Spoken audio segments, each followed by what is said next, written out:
This week in Warcraft, the Winterville event has started, and you can once again get a new battle pet, and the Hearthstone open beta has been delayed.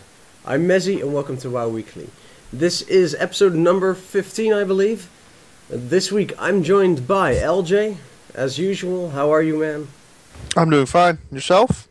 Yeah, not too shabby, now that I'm out of the wind and rain. Yeah, it's winter, isn't it? Huh? Yes, it is. Also joining us this week is Matt. How are you? Not too bad at the precise moment in time. Very rough throughout the day, but not too bad. Alright, so, as we said last week, this is going to be the last podcast of the year 2013. Well, it is really just a week's break. Let's be dramatic about it. Actually, me and LJ going on strike. We still haven't been paid. Never been paid. We're on strike. Getting the union involved. So this is going to be the last one for this week. We're getting the union involved. The next week is going to be the hearing, so we couldn't do the podcast then. We're going to get like a big picket outside Mez's house. You know, like we want pay. We want pay. Yep, exactly. Yeah. We'll get the news involved. So yeah. Anyway. I've been awake for about 31 hours, so let's get the show on the road. This week we're going to look back on WoW in 2013. So to start out with, let's see where we began in January. In January, MoP had obviously already been released, and even patch 5.1 had already been released. In 5.1, Blizzard really continued to try out PvE content in the form of a single quest hub with more storytelling. Now, what they also implemented in 5.1 was item upgrades for Justice or Valor points, and for people to spend their Valor points on, at least. And the final thing the major thing at least, that was implemented in 5.1 were the Grand Commendations, which you could buy from a faction if you were revered or exalted. And that would give you, basically, it would unlock double reputation gains for characters on your account. Now, obviously, in January, there wasn't much going on as far as patch 5.2 was concerned, except for a Ghostcrawler announcing on the 11th of January that there wouldn't be an item upgrade NPC in 5.2. And there were a few other things. Now, looking at the entire list, there was a developer water cooler article, basically, about how encounters are designed, and basically how it's not so black and white what is cheating and what is clever use of game mechanics. The final announcement in January was the Thunderforged gear that will be in 5.2.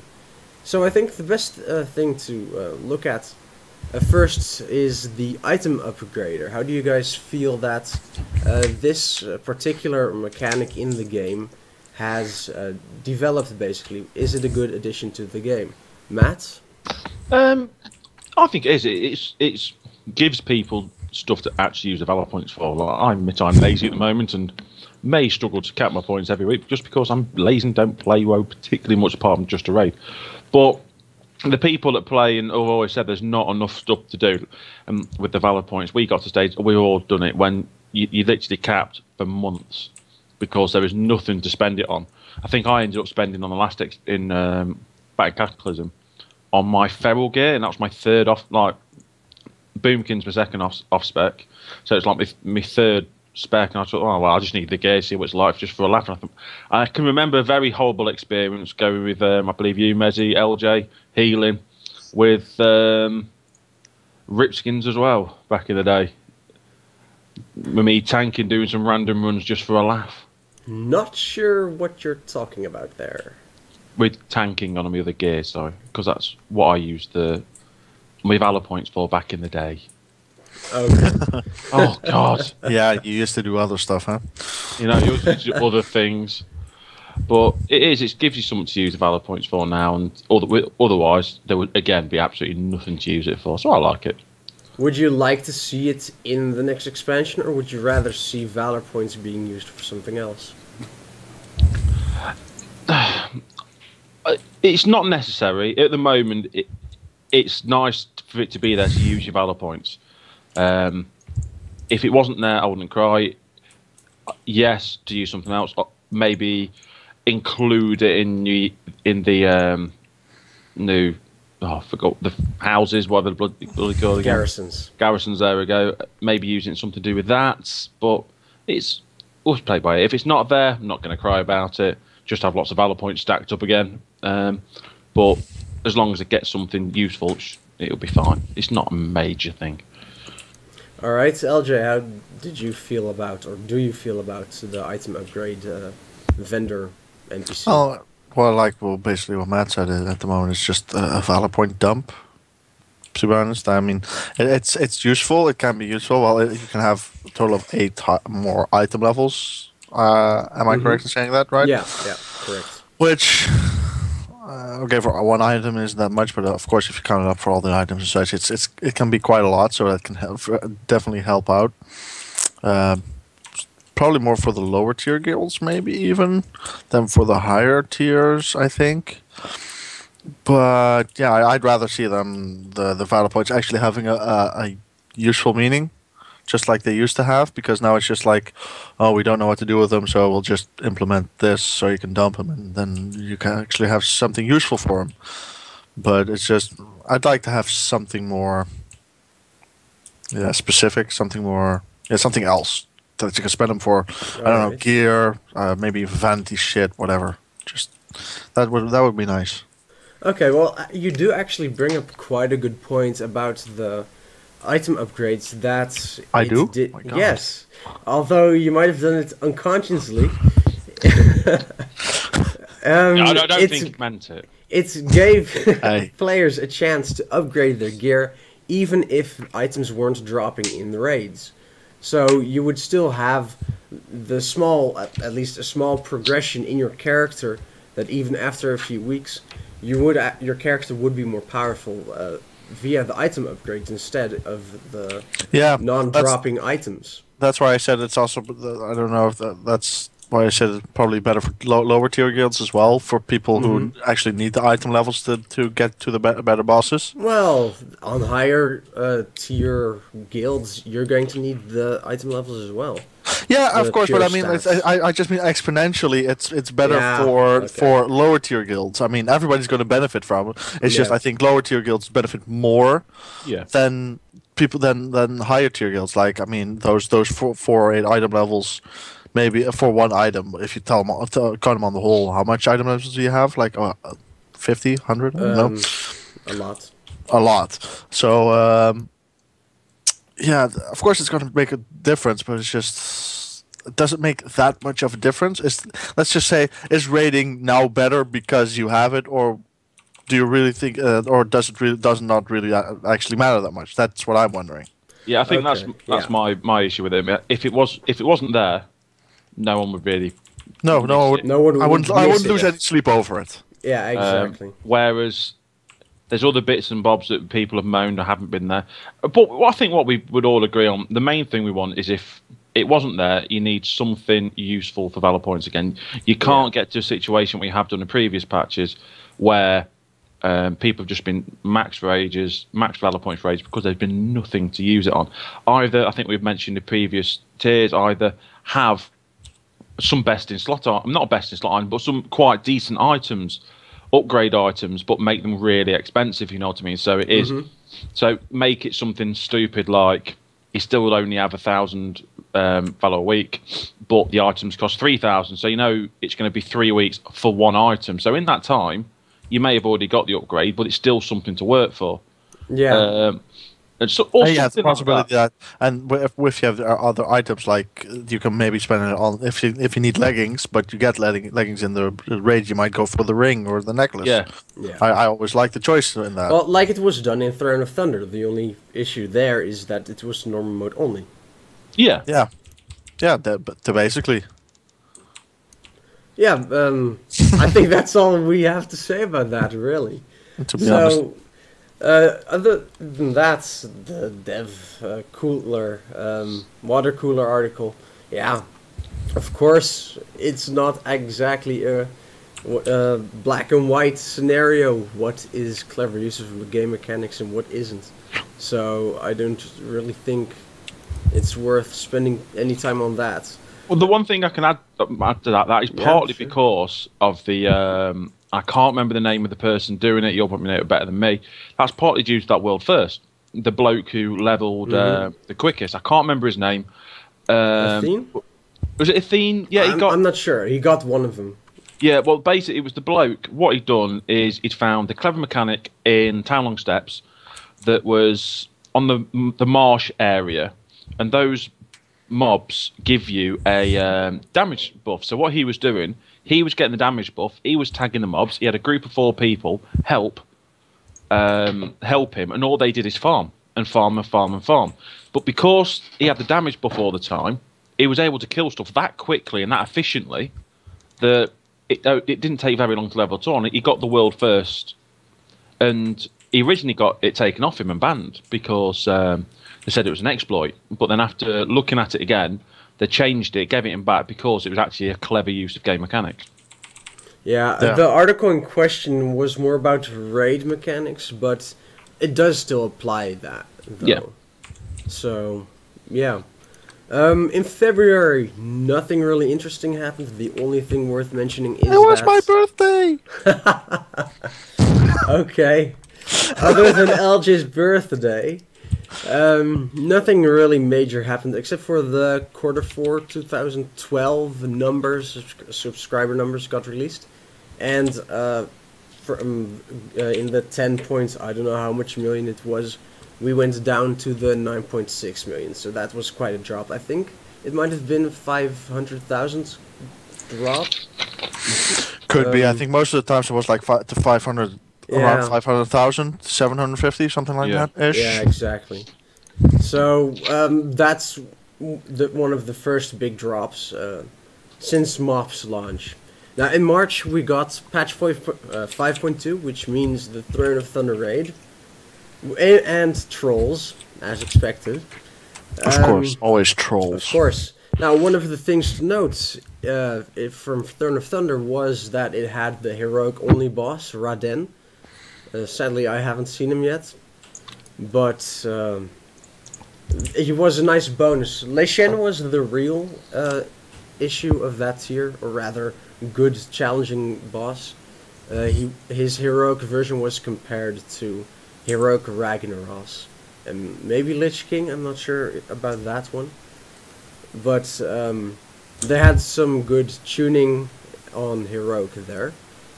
What else did we get in 5.2? We got the Isle of Thunder Daily Quest Hub, the Isle of Giants, if you wanted to farm all those bones, God. Which I did.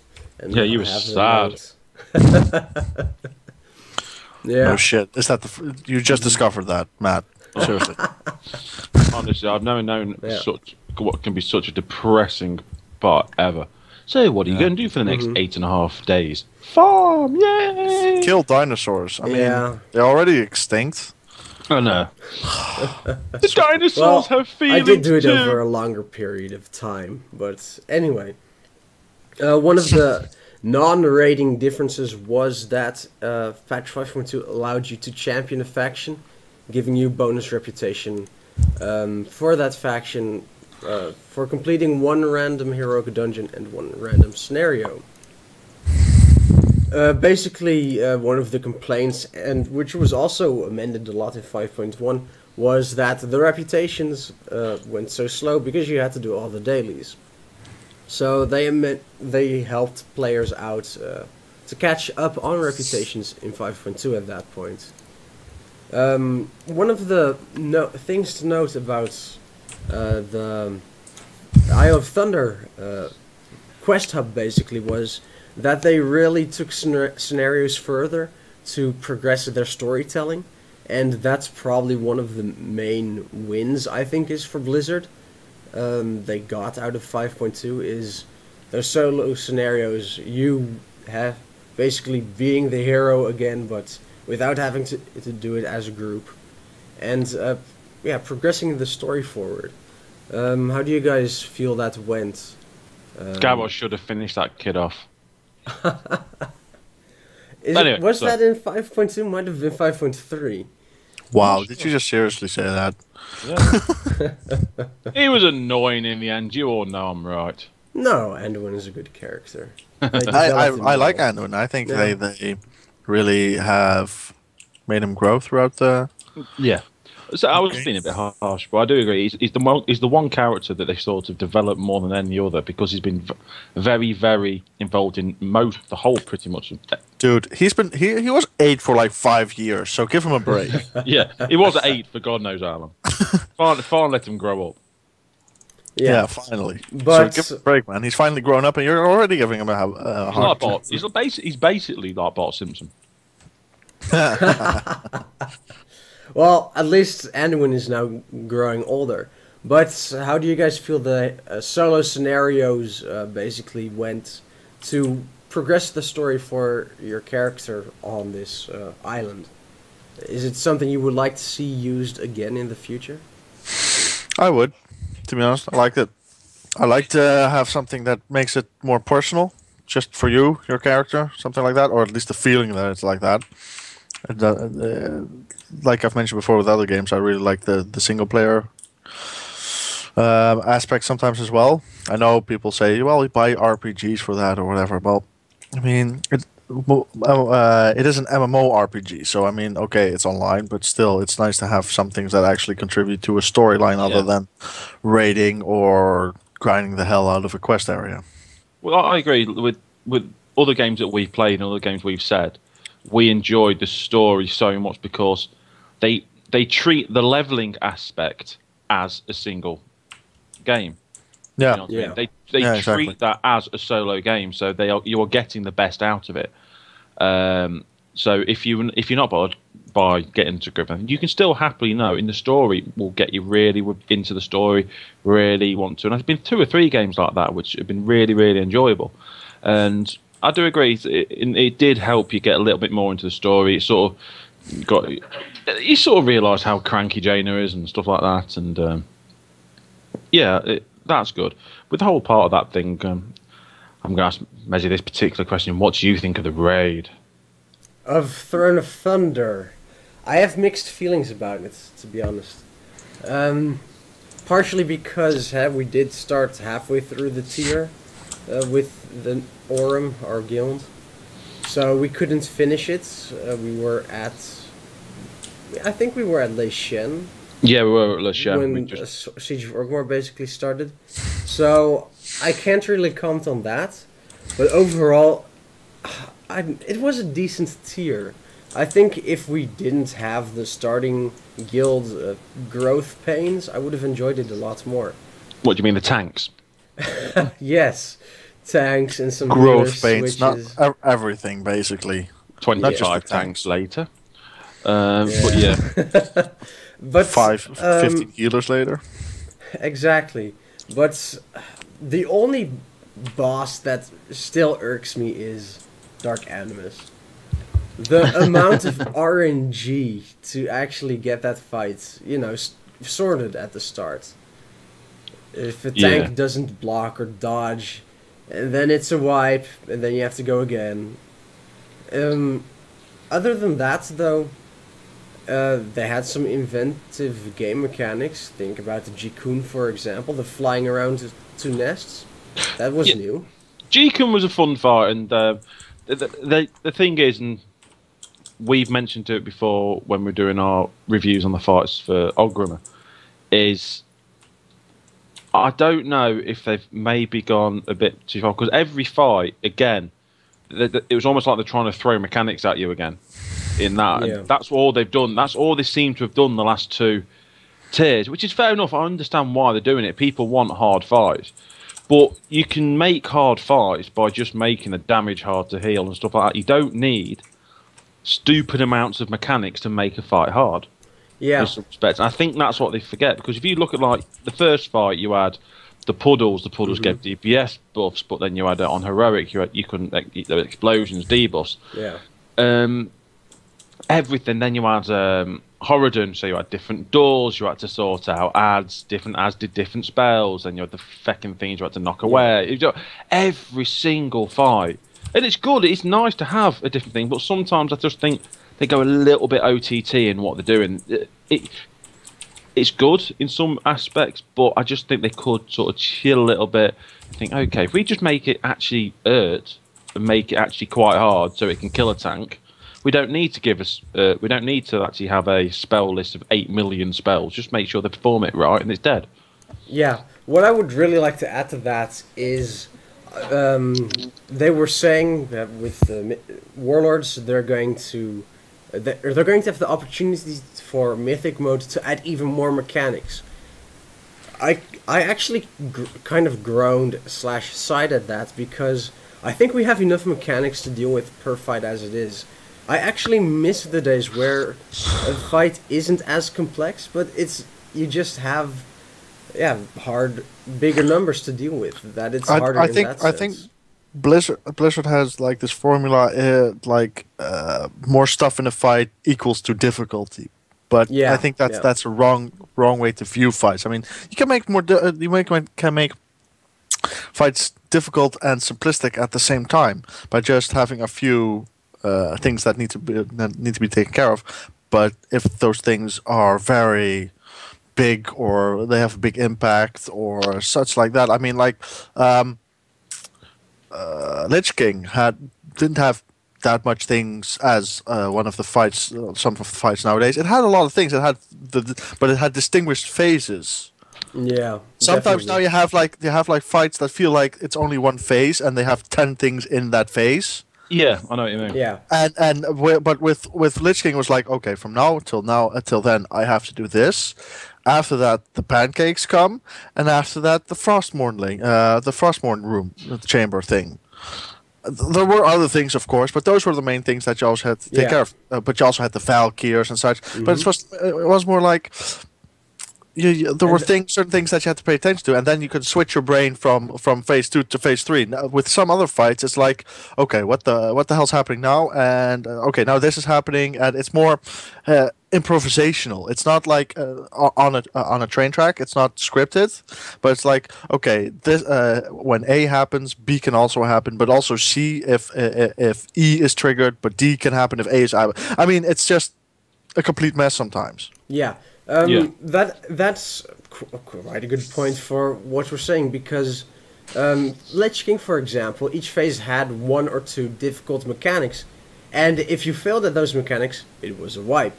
However, if you successfully dealt with those mechanics, you would be able to progress through the fight.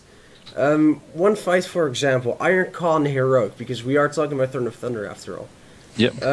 At the start especially, but even once you had it down and had it on farm, sometimes you had wipes because there were so many different things at the same time, and there was nothing you could really do about it. It was just one person got targeted by multiple abilities, there was nothing you could do about it, and an entire group or multiple people would basically die because of it.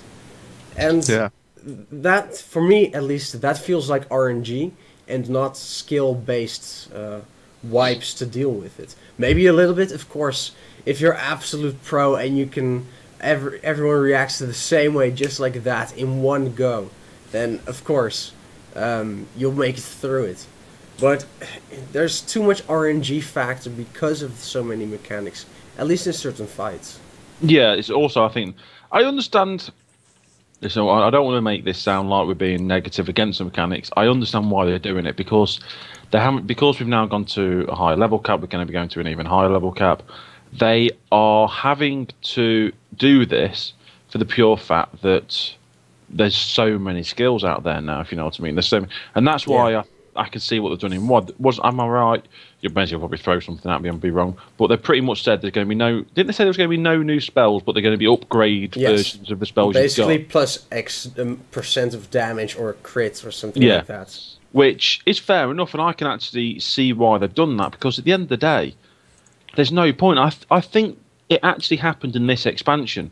They found out that they were putting new spells in for the sake of having new spells, when 9 times out of 10 they didn't actually do anything, or they never actually went into the rotation of that class, if you know what I mean. Oh, I know. Like for instance, the spell the paladins got, blinding light. I don't even know the name correctly. I mean, I think it's blinding light. It is useless for a PvE player. It is practically useless. It stuns or dazes a mob for 5 seconds on a 1 minute cooldown or something. It dazes all around you, so like up to 5 people or up to 5 NPCs or something like that. It's even in PvP, it's minor, I would say.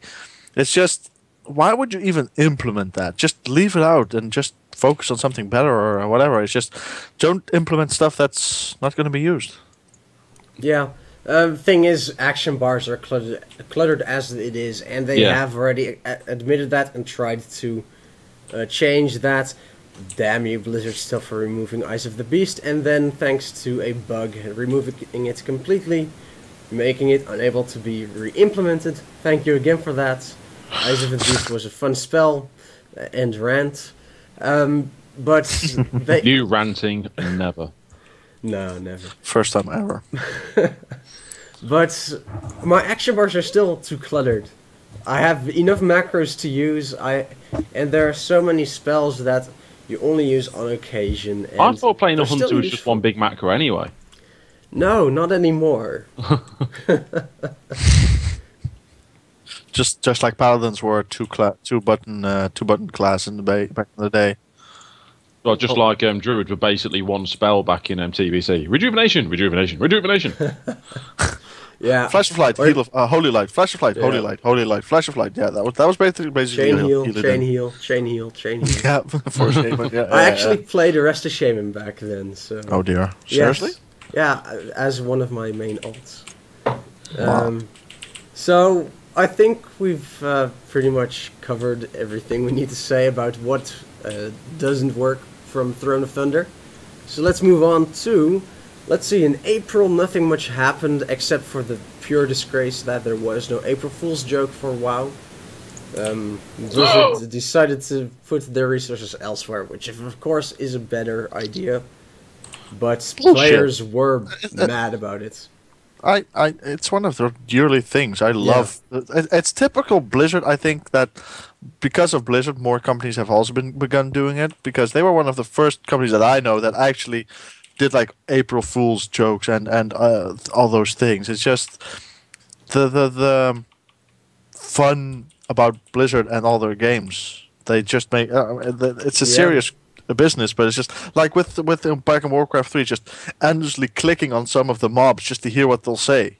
It's just those small things that I really love about Blizzard. Okay, I wasn't mad or ranting about it, but it's just disappointed. I miss it. Yeah, exactly. Yeah, I can see why they didn't do it. Because before Matt, you go into your story, I just want to point out that the Pandaren started out as an April Fool's joke, so that's pretty true. Go, Matt. Hey, Pandaren's still on an April Fool's job. They're just one big mate. They have a skill called bouncy. Come on. Oh, it's awesome, isn't it? I love the Pandaren, to be honest. I mean, they started as just a drawing by somebody, I think, of Blizzard, and by Samwise did Yang. Yeah, and that eventually just grew so popular and so loved that they made it a race. So I mean, just goes to show that it just has to be something small, and then something big can come from it. There might be a Mezzi soon, then. Sorry? There might be the Mezzi race soon. I think that's already probably somewhere. Mezzi's Where are the drawings? I want to see them. I'm pretty sure. Actually, no, they are in there. They're the goblins. Wow. Well, thanks for that. Do you have anything else to say about these? What were we talking about? April Fools? No. Alright then, let's move on. So, in May, the Q1 2003 numbers were released, and WoW was down to 8.3 million subscribers, which is a drop of 1.3 million, probably the deepest point of WoW at that point. Such a drop so quickly. A more important feature of May was on the 21st, patch 5.3 was released, giving a new battleground, new arena, some new scenarios, but more importantly, heroic scenarios were implemented at that point, and the Battlefield Barons event, with a weekly quest to earn 200 Valor points. Other things to note, experience needed for level 85 to 90 was reduced by 33%, and they started changing some professions, namely mining and herbalism, to make it easier to level even when you're in Mist of Pandaria content. There are many things we could talk about. I'd say either heroic scenarios or the Battlefield Barons quest, or event rather. Would either of you want to comment on one of those? Were they great? Not so great? What can we learn from them? Never do them again. I'm going to disagree with you on that. I didn't really love it or something, but it's just I liked Battlefield Barons. It was a good way to earn a lot of Valor fast, though, if you didn't have that much time or something. Which I thought was a good. I don't know. It was a lot of grinding, but it wasn't horrible grinding. There are more horrible quests and ways to do it in the game. Yeah, I just never got into it. So it's one of these things. I think people liked it, some people didn't. I just never did. And same with really heroic scenarios. That they're all right to do once a day to get your Valor points, but apart from that, they're pretty pointless. I'm pretty positive I've probably not done 90% of them. Well, there aren't that many on heroic. Yeah, they probably start. I think I'm pretty positive. I've done a few heroics recently. When I've turned around and said, "Oh, I've never done this one before," and then people are like, "What?" And then I've got the achievements, and everyone's just gone noob. So yeah. As far as heroic scenarios go, they're good. It's good that they're implemented. Whether it happened at the right time, probably for me, I felt it was probably too late. 516 item level gear wasn't really that great at that point anymore anyway. We were already into Throne of Thunder, which normal mode had 522 item level gear. So that really was just something for alts. And Battlefield Barons, I quite liked it actually. It was great to just have one weekly quest giving you the 200 Valor points you would otherwise slowly have to earn with doing many dailies every single day. At least now you could choose when you did that during the week. And although, yes, if you did at the start of the week, it would go a lot faster with killing the generals, it still gave you a good chance to get 200 Valor points at relatively fast pace, at least. Yeah. Yeah, I can see that bonus point. I just said, personally, I didn't like it, but I can understand why people would. Yeah.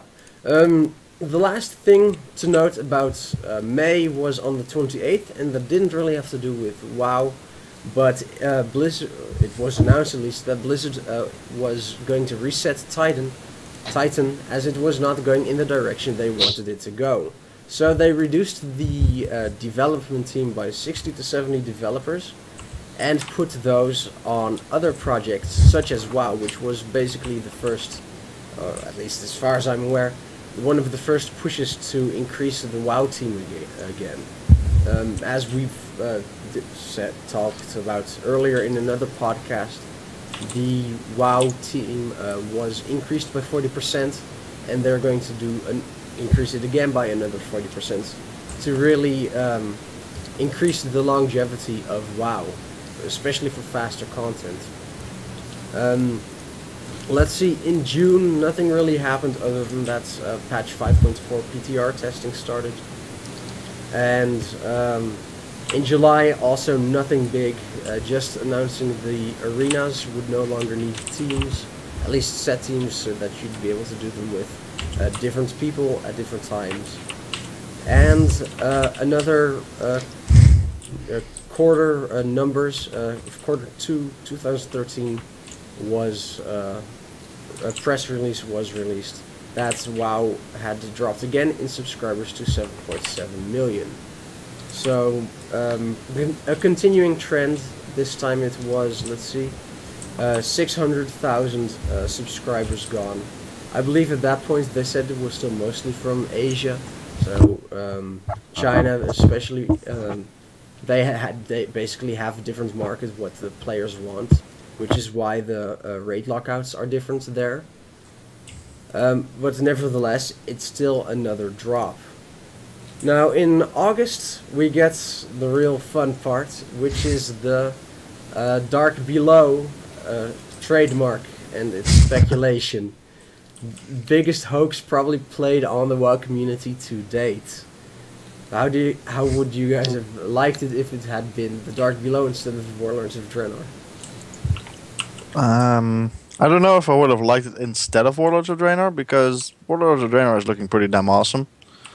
But at the time, I was pretty excited. I know that as much, and I don't know. It's just the whole thing about Azura and such. That would have been nice to see her. Maybe she'll come in this expansion even as well. But I doubt it, of course. But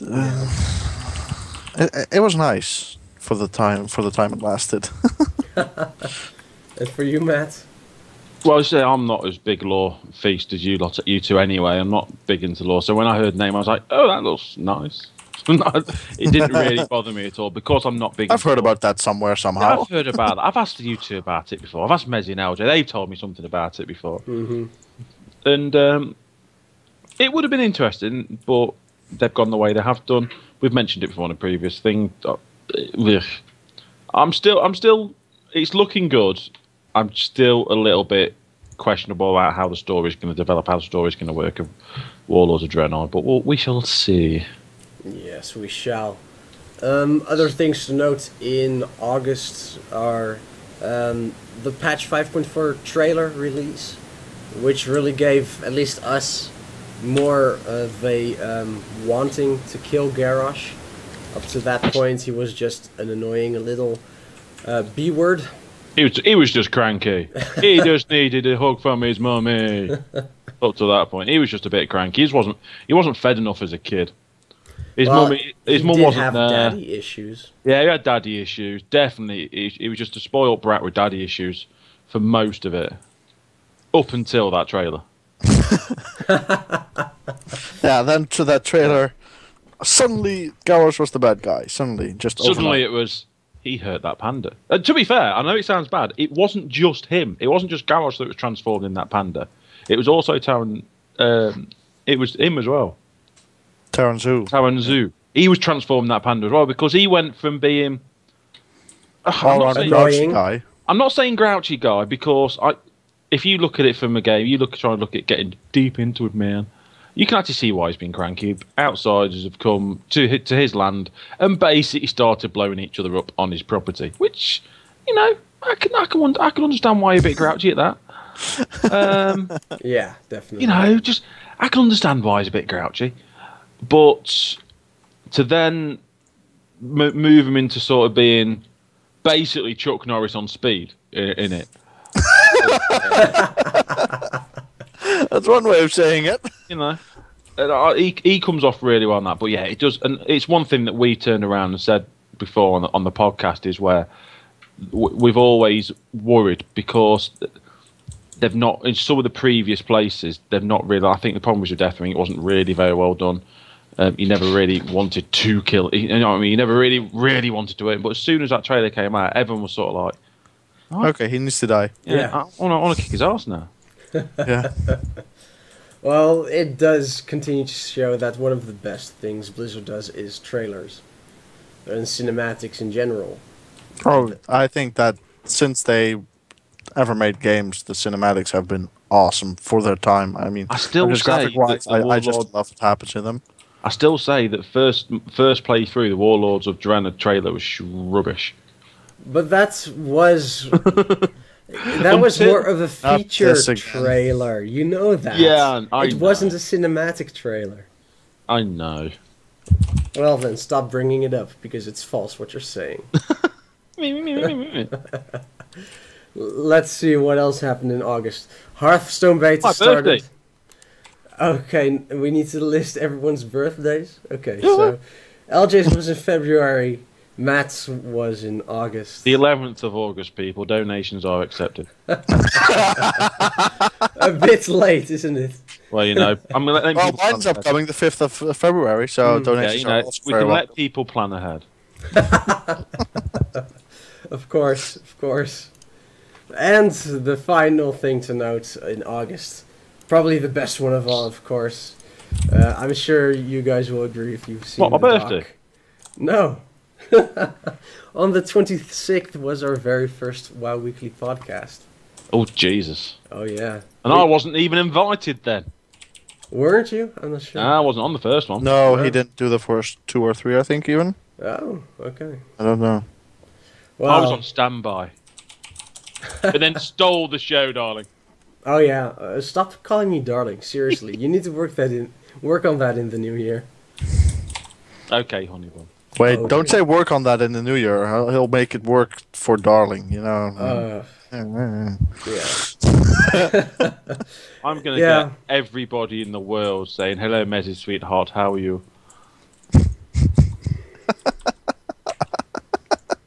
And the worst thing is... I know you guys can't see my camera because of the way XSplit is set up, but I'm facepalming. The best thing is, and this goes for members of... If I do mention this to one sort of the guild lead, the guild, he probably would organise that as well. Yes, but I don't think he watches the podcast, so it's all. He doesn't need to watch it. I can just whisper him tomorrow. How about no? How about no? How about now? Exactly. Freaky deaky Dutch. You freaky deaky Dutch bastard. Right. So, I do want to thank our viewers for watching. We've been doing the podcast for 4 months now, bar one episode. And it's still organised chaos, man. Well, I feel like it's going better. The only one thing I do want to note is, for example, the podcast from last week. Those audio issues, we don't know where they're coming from. Messy. They're going messy. No. Yeah. Or basically, we don't know how to fix them. Godverdomme. Basically, before He doesn't know what he's doing. This is what I have to deal with every single This is why we don't get paid. Exactly. To be fair, this is what he has to deal with every raid. Oh, yeah. Anyway. Anyway, Aldrin, how are you? God. Oh. Sorry for my cursing, but they can't. They can't understand anyways, and if they can, good for you.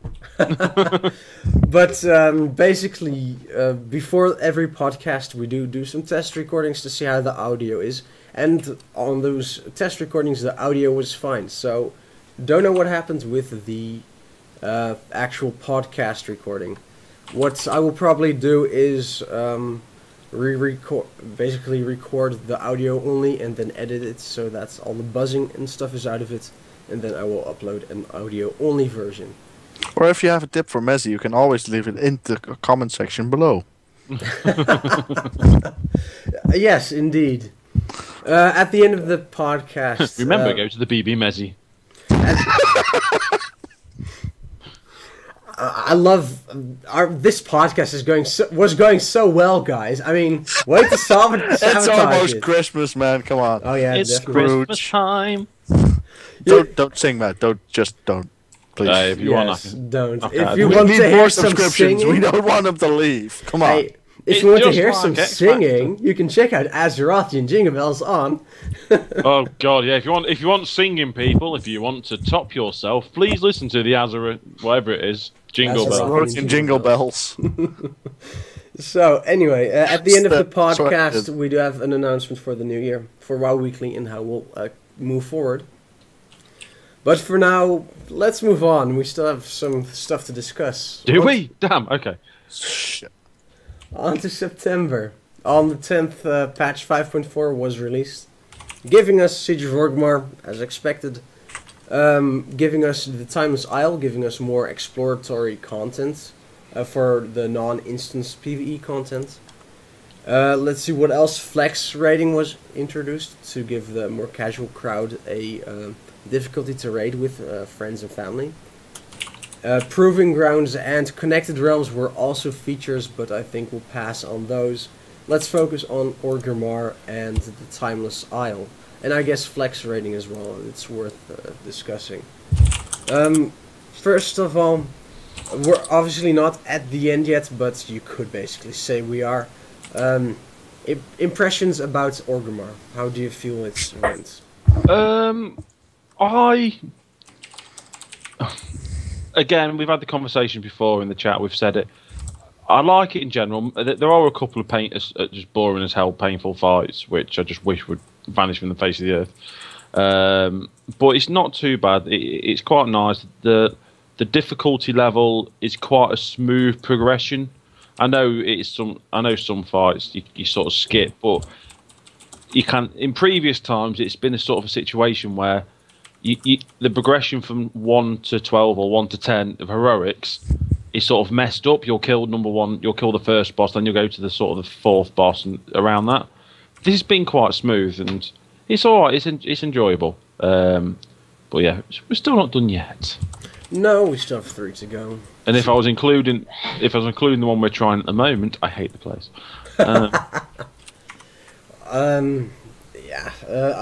Siegecraft is fine so far, as I'm concerned. LJ, have you actually finished Siege of Orgrimmar on normal mode yet?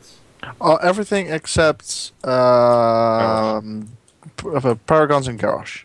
Well, I've done Paragons on Flexi, but I have not yet. I've done 1 attempt or something on Garrosh in Flexi, but that's your guild killed Paragons the other night. They did? Yes. Oh, I was watching it. Just so you know, by the way, the guild you're in killed Paragons the other night. Okay, cool. I haven't been raiding the last week, so yeah. Alright, so other than those 2 at least, actually, just to point out, LJ's a real casual now, isn't he? What is he doing in this podcast? We're obviously elitist freaks. I'll leave then, you elitist jerks. He's one of them. One of them. One of them. So how do you like Orgrimmar? LJ? I think it's a wonderful city. Sorry. It's a wonderful city. God. I enjoy it so far. I quite like it. It's just. No,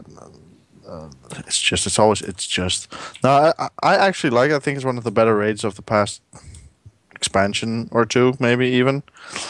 It's a nice ending one, though the build up to it has been poor. Sorry.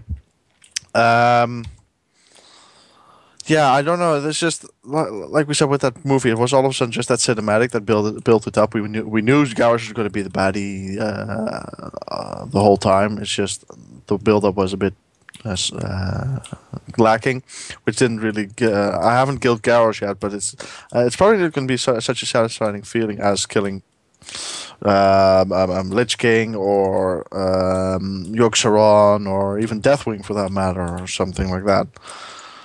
Well, Deathwing maybe. Deathwing is special. Deathwing? No, Deathwing. Fuck it. Garrosh would be more gratifying than Deathwing. Yeah.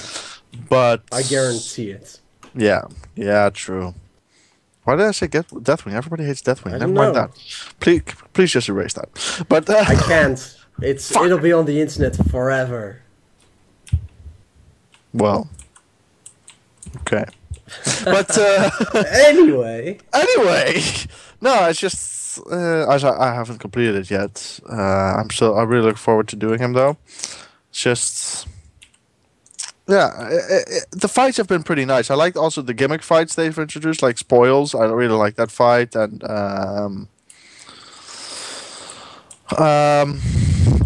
just the fights on the whole, there were very different fights that not like what also we said before, the fights that have a million things to them and just mind rape you. There are some of them, of course, but every tier has that. But I just like it on the whole, to be honest. All right, good, I guess. Yeah, Blizzard did it. Or Siege of Orgrimmar well then. As far as I am concerned, they did it better than some others. I guess that's good. I mean, it is an end raid expansion, or an expansion raid. Better way to say that. Mm-hmm. For me, it's nothing special as far as I'm concerned.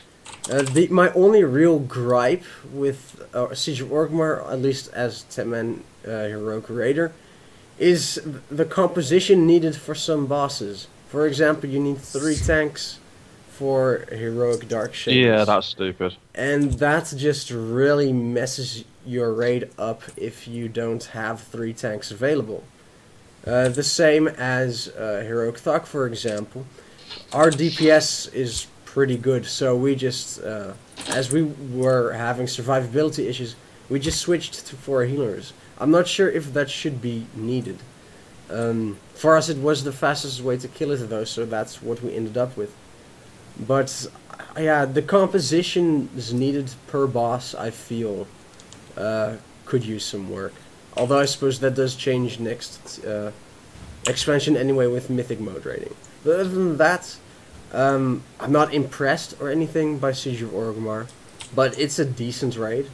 Yeah, nothing special about it. Exactly, that's what I meant. It's better than what they have delivered sometimes, but it's just not. It's a raid. Yeah, exactly. But that's how I feel about the entire expansion. It's an expansion. Nothing special about it. Not true. Probably, but I guess we should take into consideration that all of us have been playing it for so long, so the shine has obviously vanished. So hoping that Warlords brings some of that shine back. But yeah, Cataclysm wasn't really impressive with the exception of the first raids here.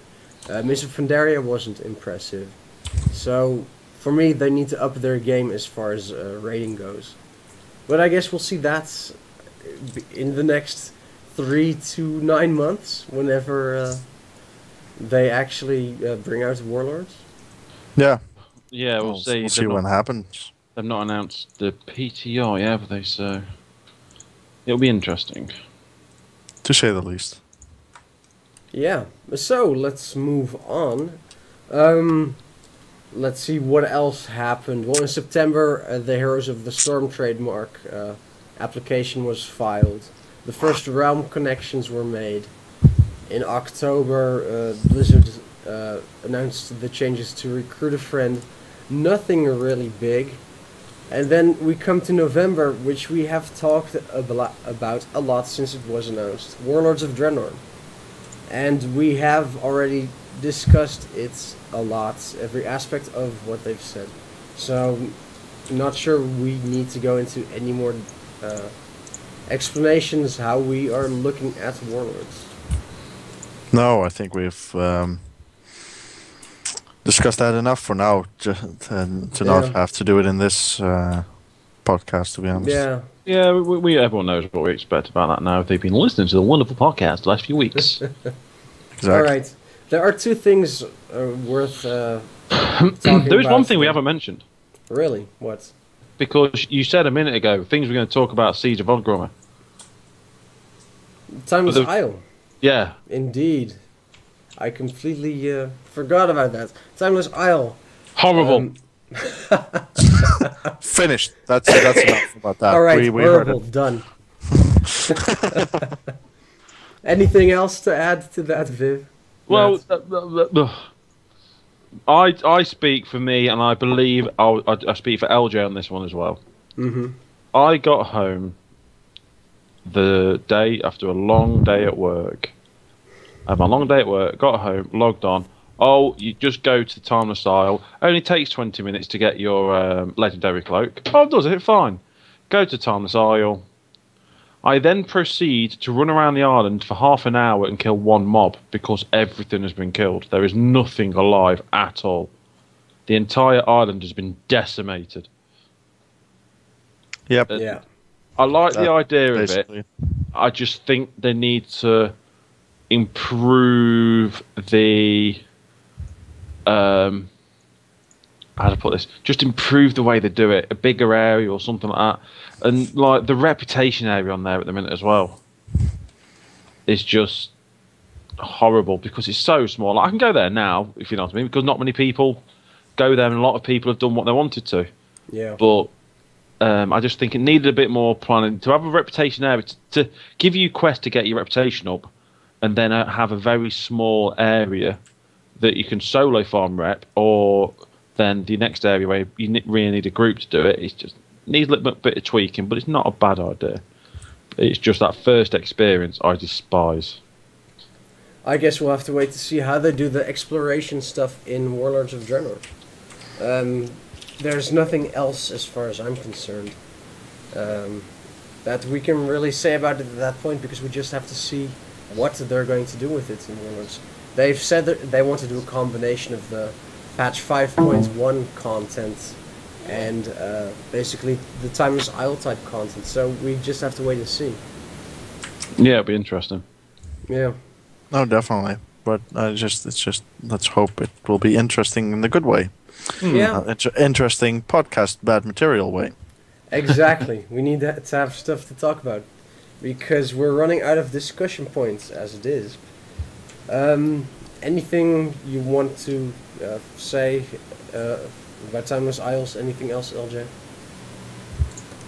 No, I think it's all been said. I think Matt said it properly for both of us. Yeah, indeed. Because I think I'm pretty sure you logged on about 2 minutes after me.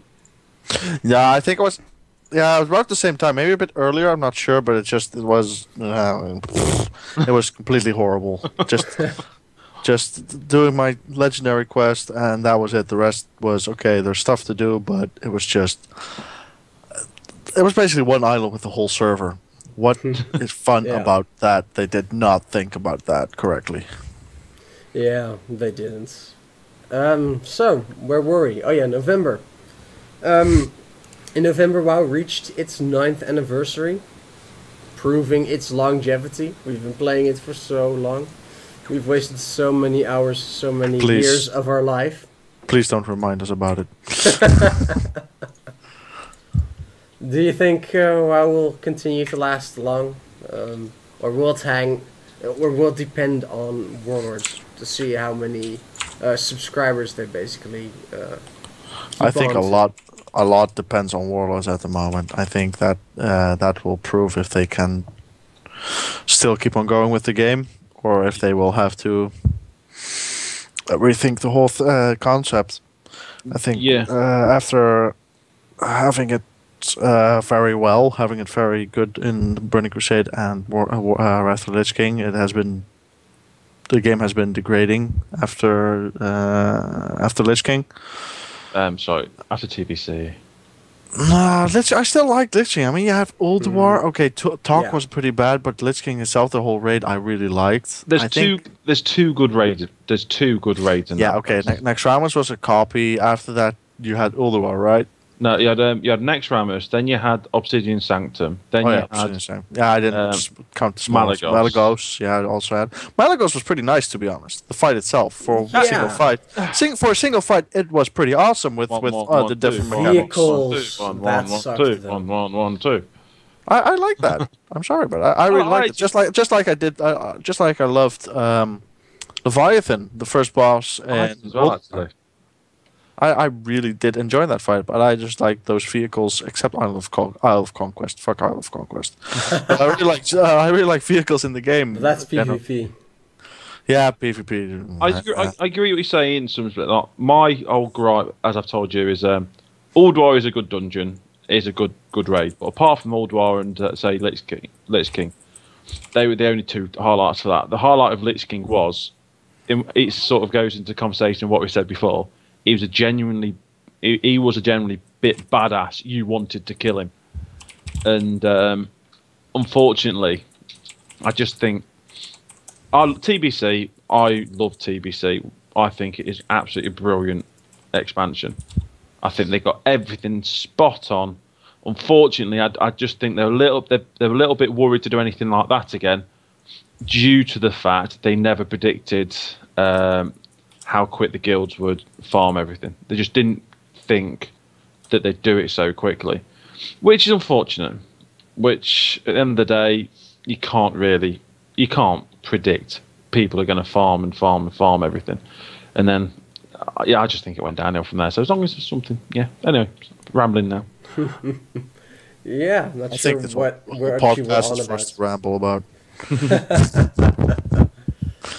But Yeah, I agree with you on some points. Of course, I think the thing is, it was the first expansion for World of Warcraft, so it was a lot of big learning process for basically everybody, the players and the developers both, and everything around it.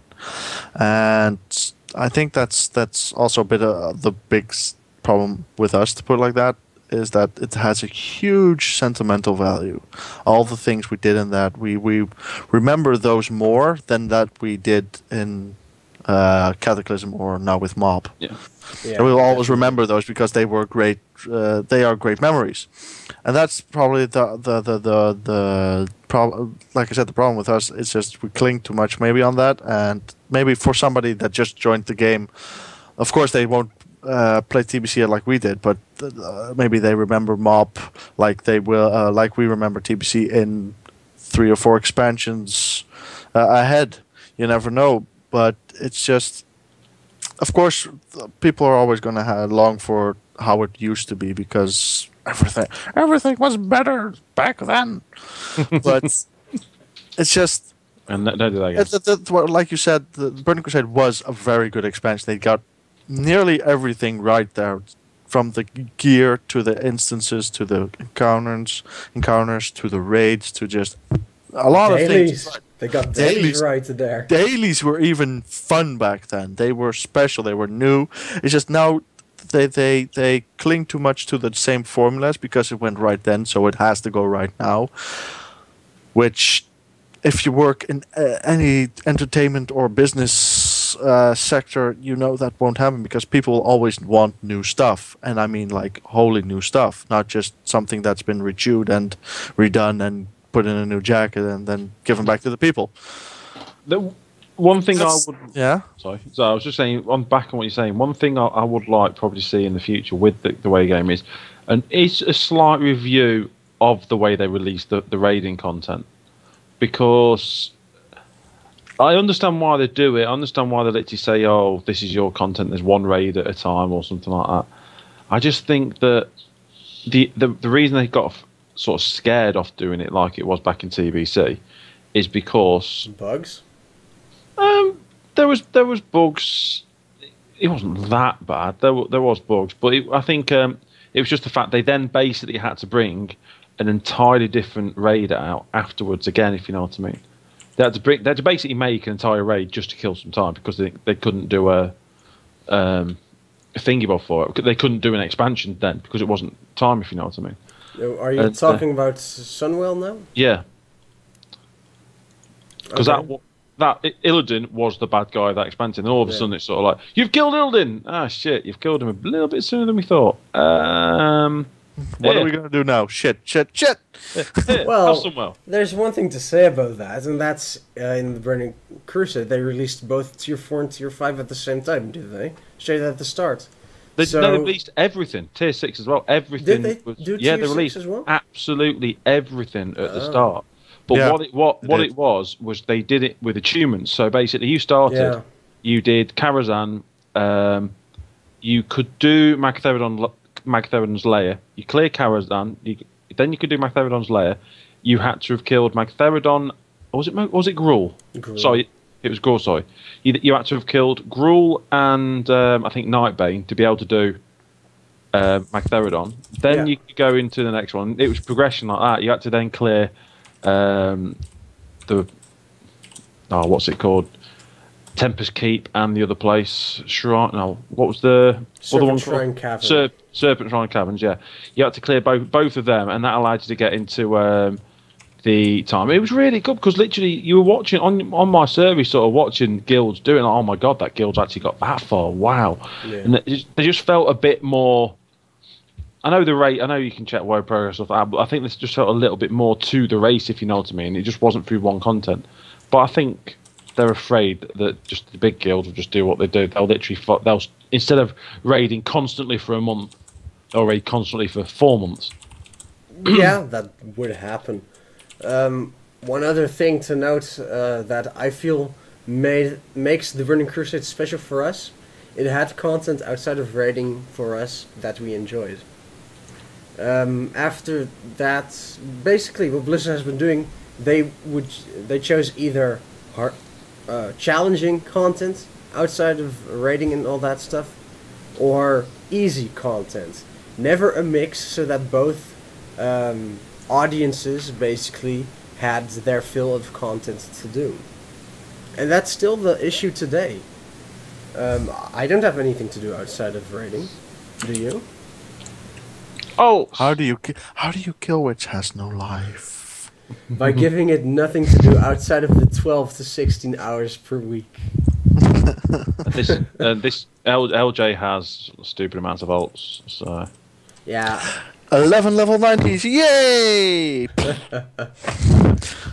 And so, guys, we're looking for a new host. LJ just killed himself. He will be remembered. Nah, no, he won't.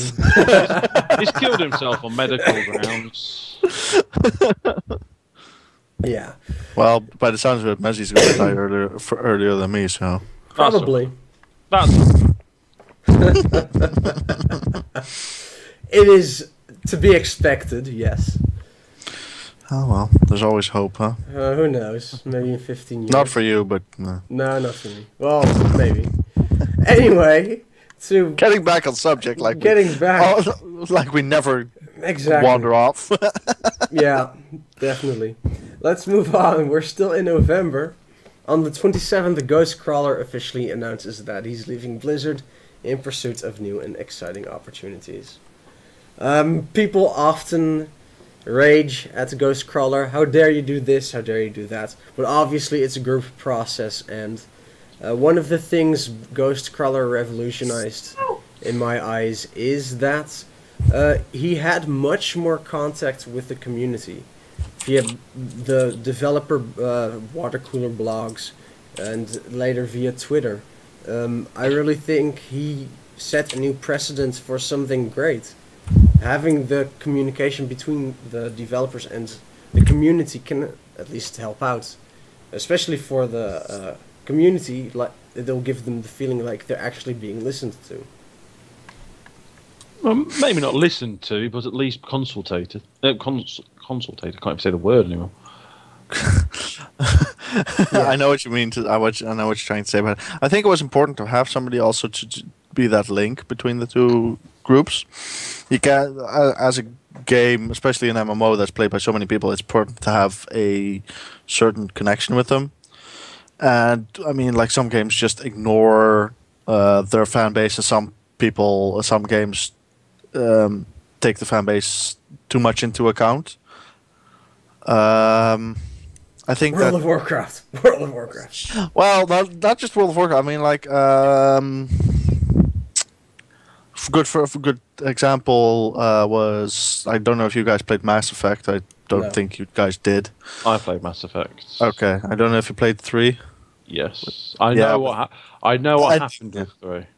Yeah, the ending with 3. I mean, basically, I have to admit the ending sucked donkey balls. I mean, seriously, it was horrible. It's still bad, but there was so much protesting against it, or that they actually patched it and made it somewhat better.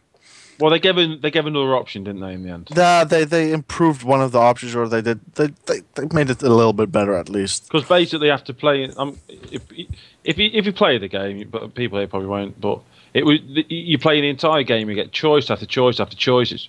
They like really try and get involved in the story, and then they end all 3 games. This is a lot of hours of gameplay with basically, you were good, you die. You're bad, you die. You're indifferent, you die. Yeah. It's horrible. It's if you don't want spoilers. Alert. If you don't want spoilers, yeah, that's what I was just going to say. If you don't want spoilers for the end, don't listen now. But basically, this game was like one of the best RPGs. I think one of the best trilogies ever. And they had it was very decision based. There were you had Renegade, which was the dark side basically, and you had Paragon, which was the light side. And every game had a lot of different endings and a lot of different decisions to be made throughout the game, and they really had an impact on it. Yeah, like the second game, literally, the second game was so in depth with, you had companions that you had to get a good positive relationship with. If you didn't get a positive relationship, if you made wrong choices on the last possible mission, that companion would die. They would die. And it's stuff like that, and there was a lot of stuff, but then all of a sudden, and then the last decision you had to make in the whole trilogy, and we're talking about like RPGs, like 100 to 200 hours of games here, if you did it correctly with all the side quests and such, which I normally do. But then the end, you get the ending, which just basically, when you did the right one, you destroy the Reapers, but you die as well in the process, or something like that. They did the bad one, you become the Reapers, and thus you die in the process, or you are the Reapers. And then they had if you did certain options, if you played basically the whole game, you get an extra option, which I is basically you combined all the synthetic forms for life forms with the organic life forms, making them hybrids, and everybody. So there were no more organics, there were no more synthetics, there were hybrids. Everybody was a hybrid, and because the Reapers were coming basically, and they want to harvest organic form, life form. That's Mass Effect in a very, very, very, very short version, but. If you, I mean, those were the three choices, and they all sucked. There was not one choice that said you're Commander Shepard and you save the galaxy. No, you died, or you die, and everybody becomes a half robot, half human thing. It's like But what the point is, they changed it after. I mean, like. The forums they overloaded, I think, at a certain point, with just people complaining about it. There were so many. I think the Facebook page about it got like 100,000 likes in the first day only, or something like that. It was extreme amounts. So, and then they changed it. Which, for one point, I agree, because it was just shit what they did. But from the other point, it's like they said as well. It's their artistic view, which I totally get. And that they shouldn't have changed and just stuck with it. It's their artistic view. It's saying their artistic view sucks. Yeah, their artistic view sucked, but I get that if you don't agree with it, it's still the review, and they had this planning with the whole game to end it like that. But yeah, it's just, that's what I think is important, especially now with Ghostcaller leaving, that they need somebody or somebody's to step up and take that place, because communication with the community is crucial, especially in an MMO. Have they announced who's taking that role on? I don't know. No, for now, basically, a bunch of people are going to share his responsibilities. So there isn't going to be a new. I think it was lead systems developer. So that role isn't going to be filled just yet. Okay. Well, I think that's still. They need to look for somebody to do that, because it is important, and I think it can make, especially in MMO, because it depends on their. Of course, every game is dependent on their community and the people they that buy the game, that pay their salary. Yeah, the word on the street is that Celestalon is kind of taking his place in the Twitterverse. Okay. Celestalon is also apparently one of the big developers there. So from now on, you blame Celestalon instead of Ghostcrawler. Which I believe is actually already a thing on Twitter. I saw something about it. Blame Celestalon. So, great. No time like the present, to start with something exactly. like that. I'm not sure. I think we've been going with the podcast pretty long. We probably should start wrapping things up. Oh, like Christmas. Well, it's Christmas. Damn it, Matt! There are some things I do want to point out, though, from the things we have seen in the really past expansion, not the past year. LJ, didn't your mom ever tell you pointing is rude? Well, you wanted to point it out, so I just helped you. Ah, I see. Oh, wow. That's really bad. That's terrible. Oh, shit! Wow. Oh, I hope Sophie's ashamed of you. Sometimes she is, sometimes she isn't. Oh, man, that's terrible. Alright, so one of the few things that Blizzard has really progressed well on are basically the storytelling. We first had just the scenarios, then they used that in Throne of Thunder. One thing we didn't actually talk about, but also was great, was the Burdens of Shao miniseries on YouTube. That was an amazing way to tell the story. They were very good. They were very good, but that's falling back on Blizzard and cinematics. Yeah, that's true, but it's always done correctly and on a high level.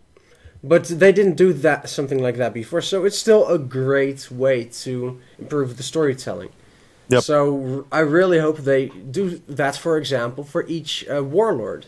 Before they release Warlords of Draenor, do Burdens of Shao series on the warlords. That would be frickin' amazing. It would be. I totally agree. Let's see what else. Oh yeah, the more community outreach. One of the things we didn't actually discuss either was the amount of developer interviews they did pre and post patch.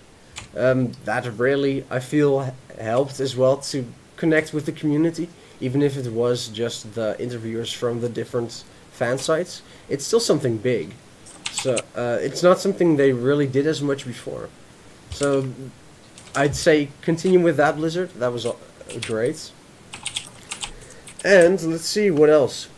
Oh yeah, the reason we named the subscriber numbers every time, it does show that Blizzard is losing part of its audience. Even if it is a majority in Asia, it's still in Europe and in the US as well. And that's really comes down to offering content that appeases both sides of the audience. The more casual crowd and the more... hardcore is a terrible word, but people who want challenging content. Yeah, I know what you mean. Is something that is something they really need to improve on. Which is why Mythic Dungeons, check out my video, that's how it should be done. No questions asked, just do it. Yeah, the thing is, you've got these numbers are always quite scruff when we moan about it all the time, when it's not been the greatest expansion known to man. It's been alright, but when you have had, for the first time in a while, you've actually had a few decent challenges to the crown. If you know what I mean, they're not good. Obviously, I'm not even saying they're going to be as successful as WoW, because WoW is uniquely successful. It's got a lot of people, but there's a lot of games that are coming out now which really they offer something different that WoW doesn't, if you know what I mean. In the story, they tell the story. It doesn't matter, like we say, oh, WoW are improving. Yes, WoW are improving, but unfortunately, they still need to go a hell of a long way to improve their storytelling before they get anywhere near what some of these other games are offering. So that's one thing they'll have to look at. But say with WoD, we'll see what happens. At the end of the day, you can't knock the gameplay from WoW. It's still probably, out of every game I've played, got the best gameplay. It just I think that's definitely true. The whole the whole package they give is better than some other games, than most other games. It's just some other games have that one or two options that WoW don't have that make them stand out. Yeah. It's unfortunate. It's just one of those situations where you look at it going, I really, really wish that they'd just pay a little bit more effort to flushing out the story of the game. So I say we play. I need to. My subscription's run out, but I'm going to resubscribe to Final Fantasy because I do really genuinely like Final Fantasy as a game. It's probably a little bit more rough around the edges gameplay than for WoW, but it's also designed for a console as well. So they've got to make some sacrifices for it to be designed for a console. And I generally love. I think it's a very good game, and I can understand why people play that. Because the story is so much better, it's so much more in depth. And say even with Star Wars, we mentioned before we all started playing Star Wars again, the story is 10 times better. And there's no way you can, there's no messing around and dying, there's no turning around saying, but I love WoW. At the end of the day, the story in WoW isn't particularly very good. Well, LJ and I have been playing Star Wars the past, 3 weeks or so? Yeah, something. And that's something that Star Wars has for it, is the storylines and the making decisions and stuff like that. My gripe with Star Wars, though, is that the quests outside of your main class quests are absolutely boring, and you just want to get through them as fast as possible. The feeling I really get with the Star Wars is I have to get this world done so I can move on. I don't want to see any more of it already. Even though I haven't completed my class storyline, I still have to do all these other quests, and they're just so boring. And then suddenly, LJ and I had that a week ago where we played together, we're different classes, and then his class quest goes to point A first, and mine goes to point B first, and so we do that, and then we suddenly have to go back again to do the second step or third step of each of our quests. Or the bonus series. Oh, bonus series. Kill 20 first, then kill 40 more. Fantastic gameplay. Oh wait, it's not. So that's my issue with Star Wars. WoW doesn't really have class quests, so you do just do all the same quests right away and go to the same areas if you're in a group. But gameplay-wise, maybe, well, obviously because WoW has had 9 years to perfect it, but it's just so streamlined and it feels so much better than Star Wars. Yeah, in the general gameplay, I just think it's one of these things, as you said, it's one of these things where it's frustrating that the gameplay on some of these games does lag. But as I think someone said before, with WoW, some games go for gameplay, some games go for story, and WoW is probably one of the games that go more for the gameplay than it does for telling the story. And I do get to a stage now where the way the world is, a lot of people are actually wanting a WoW game. They'd love to play WoW with the story, with a much better story. If you know, that's something they've been working on this expansion. A little bit. I still think baby steps. Yeah. Is there anything else you guys want to say about WoW 2013? Not really. I think in general it's been not too bad. Say the raids have been relatively interesting, but there's room for improvement. Yeah. Oh, definitely. There's always room for improvement. But I think it can't get much worse after this year. Well, that might be bad, but still, it's just. I'm looking forward to WoD and see what it brings. Yeah. WoD. All right then. As I said, I still, because we still have to discuss this after the podcast. Announcement for WoW Weekly. In the new year, there will probably be a WoW Weekly website on which we will obviously have the podcast, but is also my intention that we will also have other articles on there and probably just the day-to-day WoW news. Although that might be a bit hard with our busy schedules as well. But it's something we're going to aim for anyway.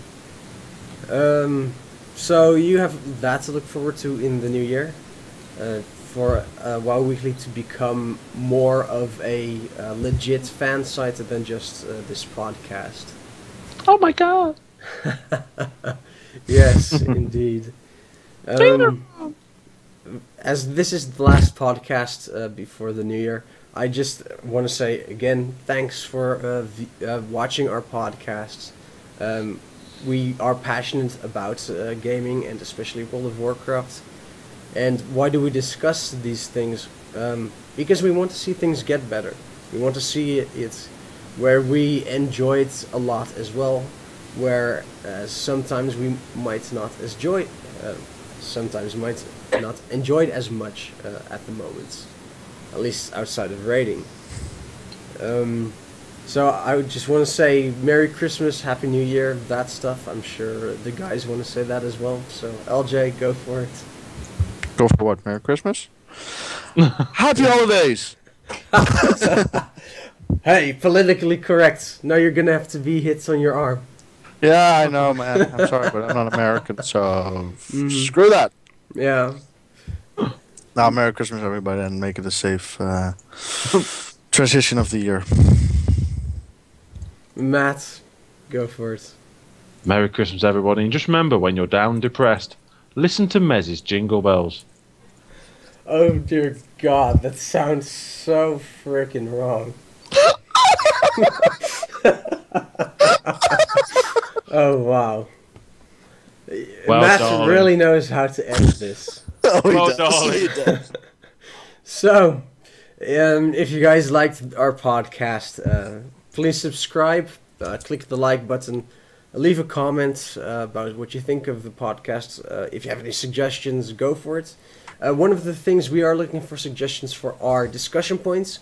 We're kind of running out of ideas at this point, with there not being much news to base it on. So if you have something WoW related, or maybe even just gaming related, let us know in the comments, and who knows, we might actually discuss it on the podcast. If you don't have a YouTube account, you can also follow me on Twitter or Facebook at twitter.com/bbmezzy or facebook.com/bbmezzy.